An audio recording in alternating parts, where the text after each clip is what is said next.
আসসালামু আলাইকুম, সবাইকে শুভেচ্ছা জানাচ্ছি মাসুম মাহবুব। প্রিয় দর্শক, বাংলাদেশের রাজনীতি টালমাটাল হচ্ছে ক্রমান্বয়ে।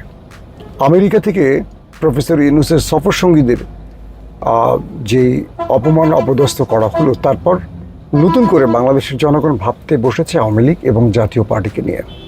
এরই মধ্যে যুক্তরাষ্ট্রে জামাত নেতা ডক্টর মোহাম্মদ আবদুল্লাহ মোহাম্মদ তাহিরকে নিয়ে জামাত কর্মীদের উৎসুক যে মনোভাব দেখা গেছে, এতে করেও বিএনপির রাজনীতিতে প্রভাব পড়েছে। আবার পাশাপাশি বাংলাদেশের যারা রাষ্ট্রীয় পর্যায়ে গুরুত্বপূর্ণ পর্যায়ে রয়েছেন, আমলা, পুলিশ বা বিভিন্ন সেক্টরের ব্যক্তিরা, তারাও এখন নানান রকম টেনশনে আছেন।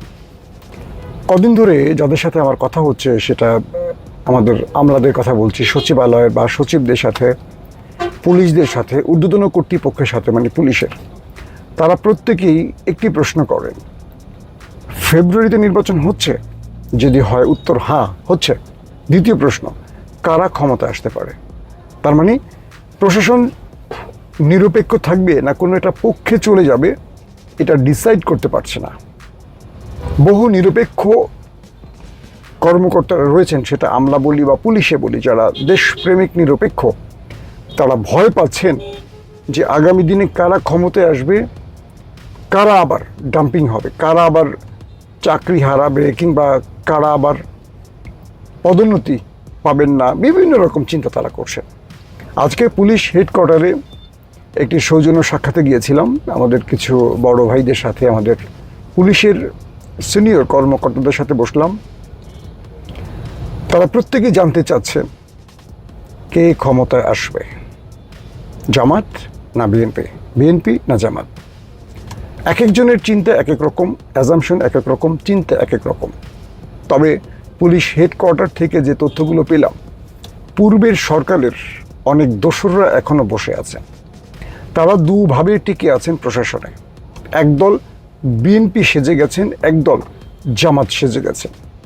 তারা বোঝাচ্ছেন যে তারা দোসরদের কেউ নন, তারা এই সরকারের বা আগামীতে দিনে যারা আসবেন তাদের পার্টনার বা তাদের পক্ষের লোক। বেশ কিছু ব্যক্তির তালিকাও পেলাম, তারা তালিকা জানালো যারা ফ্যাসিস্ট রিজিমে পুলিশের প্রচুর দুর্নাম কামাই করেছেন, পুলিশকে বিতর্কিত করেছেন, তদবির বাণিজ্য, অবৈধ করাপশন কিংবা জনগণের উপর দমন পীড়ন চালিয়ে সেই সব পুলিশ রাতারাতি বিএনপি সেজে গেছে। বিভিন্ন দলের সাইনবোর্ডে তারা অন্তর্ভুক্ত হয়ে গেছে। বিষয়টা হলো, কেউ বিএনপির পক্ষে স্লোগান দিলি বিএনপি হবে না, কেউ জামাতের পক্ষে স্লোগান দিলি জামাত হবে না। কিন্তু পুলিশ প্রশাসনের মধ্যে আমরা এই বিষয়টি দেখলাম। সচিবালয়ের দৃশ্য একই রকম। এখন পর্যন্ত পূর্বের বড় বড় কর্তারা বসে আছেন। তারা বসে আছেন কিভাবে? বর্তমান সরকারের যারা উপদেষ্টা আছেন, সিনিয়র সচিব লেভেলে আছেন, বা গুরুত্বপূর্ণ যারা পদায়ন করেন বা যারা এই দোসরদের চিহ্নিত করে শাস্তি দেবেন, এদের প্রত্যেককে টাকার বিনিময়ে কিনে ফেলা হয়েছে। সবচেয়ে বিপজ্জনক বিষয়টি হলো যে আমাদের উপদেষ্টাদের মধ্যে অধিকাংশ উপদেষ্টাদের বিরুদ্ধেই অভিযোগ আসছে যে তারা দুর্নীতির সাথে জড়িয়ে গেছেন। এক একজন হাজার কোটি টাকা লোপাট করেছেন, দেশের বাইরে পাঠিয়েছেন। এই অভিযোগ সত্য কি মিথ্যা, তার চেয়ে বড় জিনিস, বাংলাদেশ বিপ্লবের পরবর্তী যে সময়টি পার করছে, সেই সময় আমরা দেখতে পাচ্ছি প্রত্যেকটা জায়গায় অনিয়ম ছড়িয়ে পড়েছে।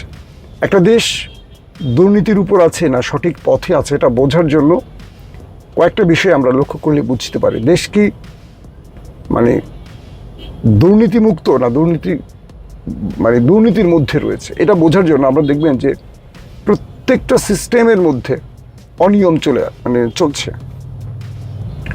আমরা নিয়োগ প্রক্রিয়া বলি, পদোন্নতির কথা বলি, বিভিন্ন ক্ষেত্রে এখন ভরপুর দুর্নীতি চলছে।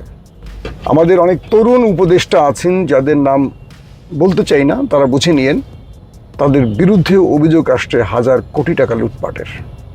আফসোস লাগে যে বিপ্লবের আগে যখন শেখ হাসিনা ক্ষমতায় ছিলেন অবৈধভাবে, আমরা ভেবেছিলাম যে শেখ হাসিনা বিদায় নিলে বাংলাদেশটা একটা সুন্দর বাংলাদেশ হবে। আমরা ভেবেছিলাম যে এমন একটি সরকার আমরা প্রতিষ্ঠিত করব, যে সরকার বাংলাদেশের মানুষের জন্য কাজ করবে, দেশের জন্য কাজ করবে।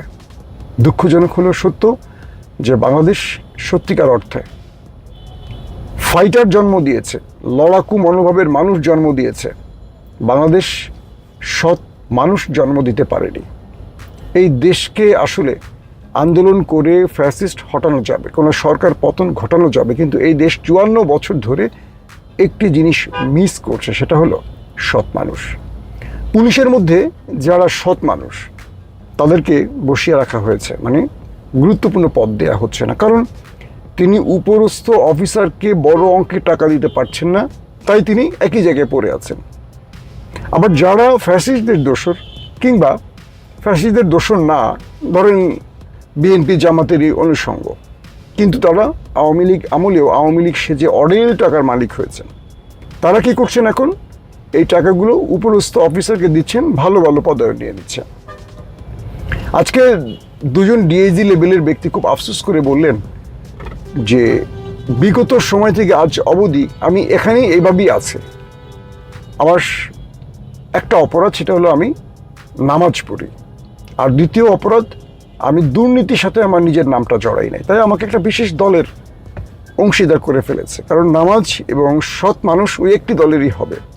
আসলে তা না। বাংলাদেশের এমন কোনো দল নেই যে দলের মধ্যে কারাপ্টেড লোক নাই। হ্যাঁ, কম বেশি ওই দলের 90 জন, এই দলে হয়তো 5 জন। এই একটি বিষয়। আরেকটি বিষয় দেখলাম যে বহু ব্যক্তি আছেন আওয়ামী লীগের আমলে খুব ক্ষমতাবান ছিলেন, মাঝখানে তারা লুকিয়ে ছিলেন, কিন্তু এই আমলে তারা উপদেষ্টাদের বা সচিবালয়ের বড় বড় কর্তাদের যেখানে যেভাবে ম্যানেজ করা উচিত তাদেরকে ম্যানেজ করে তারা টিকে গেছেন।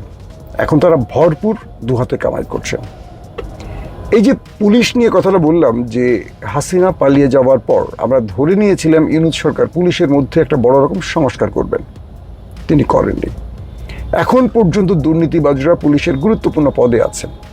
আবার ভালো ভালো অফিসারগুলোকে সরিয়ে দেয়া হচ্ছে, যারা সৎ অফিসার তাদেরকে শাস্তিমূলকভাবে সরিয়ে দেয়া হচ্ছে, কারণ তারা যেহেতু দুর্নীতি করেন না, সেহেতু তার সঙ্গে যারা আছেন পুরো টিম দুর্নীতি করতে পারে না, আর তার বসও মাসোহারা পান না। তাহলে তাকে বসিয়ে রাখবেন কেন? মানে একটা বিষয় আমার কাছে মনে হয়েছে আজকে পুলিশ হেডকোয়ার্টারে গিয়ে, এই দেশের প্রতিটি ব্যক্তি যেন অপেক্ষায় থাকেন কে কার চেয়ে বেশি লুটপাট করতে পারেন। একটা দেশ, গরিব একটা দেশ দাঁড়িয়ে আছে, এই দেশটাকে যে যার মতো লুটপাট করে ফোকলা করে দিচ্ছে। এটা হলো দেশপ্রেম আমাদের। আমরা হাসিনাকে সরিয়ে ভেবেছিলাম যে আমরা একটা বড় বিজয় অর্জন করেছি। আসলে আমাদের এখনকার যে লড়াইটা, এই লড়াইটা হবে দুর্নীতির বিরুদ্ধে। আমার মনে হয় যে আমাদের একটা বড় যুদ্ধে নামতে হবে, সেটা নাম হলো দুর্নীতির বিরুদ্ধে যুদ্ধ। কারণ হাসিনাকে আমরা যে কারণে সরিয়েছি সেই কারণ এখনো বিদ্যমান রয়েছে। হয়তো বা গুম খুন ক্রস ফায়ার হচ্ছে না, কিন্তু হাসিনার দোসররা হাজার হাজার কোটি টাকা নিয়ে যেমন দেশ ছেড়ে পালিয়েছে বা দেশের বাইরে পাঠিয়েছে, এখনও সেটা অব্যাহত আছে। আরেকটা বিষয় হলো আমাদের প্রত্যেকটা উপদেষ্টার আয় ব্যয়ের হিসাব দেখতে হবে। আমাদের উপদেষ্টারা দেশের বাইরে আদৌ অর্থ পাঠাচ্ছেন কিনা, তাদের বিরুদ্ধে যে অভিযোগ আসছে যে তারা হাজার হাজার কোটি টাকা লুটপাট করেছেন, তরুণ উপদেষ্টা থেকে শুরু করে প্রত্যেকটা উপদেষ্টার বিরুদ্ধে অভিযোগ আসছে। ইভেন ডক্টর ইউনূসের বিরুদ্ধে অভিযোগ আসছে, তিনি তার পরিবারকে এখানে এস্টাবলিশ করেছেন, তার প্রতিষ্ঠানের লোকদেরকে এস্টাবলিশ করেছেন। তিনিও নাকি বিভিন্ন রকম কারাপশনে জড়িয়ে গেছেন। হয়তো ব্যক্তিগতভাবে তিনি নন, কিন্তু তার সুবিধাভোগী লোকেরা কারাপশনে জড়িয়েছে। আমি নাম হয়তো বা কোনো একটা পর্বে পুরসভার নাম ধরে বলবো, এখন আমি বলছি না, কিন্তু অদ্ভুত লাগে 2000 মানুষের প্রাণ, 40,000 মানুষ আহত, অন্তত পঙ্গুত্ব বরণ করেছে। এই যে বিশাল জনগোষ্ঠী ক্ষতিগ্রস্ত হলো, জীবন দিল, তাদের বিনিময়ে কিছু সাইনবোর্ডধারী, হোক সেটা বৈষম্য বিরোধী, হোক সেটা বিএনপি, হোক সেটা জামাত, কিছু সাইনবোর্ডধারী পদবি নিয়ে বসে পড়ে দেশটাকে আবার লুটপাট করছে। তাহলে এই যে বিশাল ত্যাগ, এই যে রক্ত দেয়া, এটার মূল্যটা কি রইল? হাসিনা চলে গিয়ে আমাদের লাভটা আসলে কি হয়েছে? এইটুকুই লাভ হয়েছে যে কথা বলতে পারছি, আগে কথা বলতে পারতাম না। কিন্তু আমাদের তরুণ সমাজকে বলবো, আমাদের বাংলাদেশের যারা বাংলাদেশপন্থী বলবো যাদেরকে, বা দেশপ্রেমিক, বা যারা রুল অফ ল বা ইনসাফ দেখতে চান, তাদের সবাইকে বলবো, আসেন আরেকটা আন্দোলনের নামে, দুর্নীতির বিরুদ্ধে আন্দোলন। যদি আমরা দুর্নীতির বিরুদ্ধে আন্দোলন করতে না পারি, এই দেশের চেহারা কখনো পাল্টাবে না। আগামীকাল একটা সরকার আসবে, তার বিরুদ্ধেও দুর্নীতির অভিযোগ আসবে, তিনি চলে যাবেন, তারপরে আরেকটা সরকার আসবে। এভাবে একটা দেশ চলতে পারে না। আমরা চাই এই দেশে যে পন্থী সরকার আসুক, দুর্নীতির বাইরে একটা দুর্নীতি মুক্ত একটা সরকার আসুক, যারা এই দেশকে, এই দেশের জনগণকে নিয়ে ভাববে। আসুন আমরা সেই আগামী লড়াইয়ের জন্য প্রস্তুতি নেই।